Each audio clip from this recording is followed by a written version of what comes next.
2 రోజుల నుంచి సోషల్ మీడియాలో హల్చల్ చేస్తున్న ఒక వైరల్ వీడియో. ఈశ్వర్ సాయి, మాధురి రాథోడ్ గురించి నా అభిప్రాయం చెప్పడానికి ఈ వీడియో చేస్తున్నాను. తప్పు చేశారు. తప్పు చేసినప్పుడు పనిష్మెంట్ రావాలి. మీరెవరండి జడ్జ్‌మెంట్ ఇవ్వటానికి?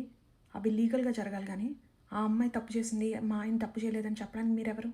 ఆ అమ్మాయి తప్పు చేసిందని తన ప్రైవేట్ లైఫ్‌ని పబ్లిక్ ఎంటర్‌టైన్‌మెంట్ చేసి పారేసి, వీడియో వైరల్ చేసి, షేర్లు చేపిచ్చి ఎవరిచ్చారండి మీకు హక్కు? ఆ అమ్మాయి మీద కోపం ఉన్నంత మాత్రాన తన ప్రైవసీ మీద మనకి ఏ హక్కు లేదు అనే విషయం కూడా గుర్తుపెట్టుకోవాలి మనం.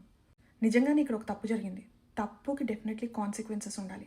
కాన్సిక్వెన్సెస్ ఉండాలంటే తన ప్రైవేట్ లైఫ్‌ని పబ్లిక్ చేసి పారేయటం, తన క్యారెక్టర్‌ని అసాసినేట్ చేయటం, తన లైఫ్‌ని నాశనం చేయటం కాదండి. మీకెవరిచ్చారండి హక్కు? లాని మీ చేతిలోకి తీసుకునే హక్కు మీకెవరిచ్చారు? ఎవరైనా తప్పు చేశారని నిర్ధారణ అయితే, దానికి ఎవిడెన్స్ ఉంటే లీగల్ రూట్ తీసుకోండి. ఇంకొక చిన్న మాట.